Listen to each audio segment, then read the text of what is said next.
Астанада 16 метрлі шыршы жойдылар.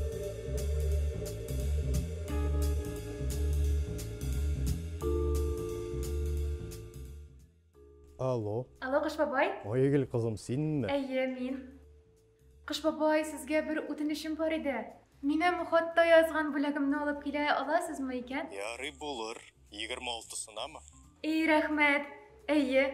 Рәхмәт, бик зур. Көтеп калам.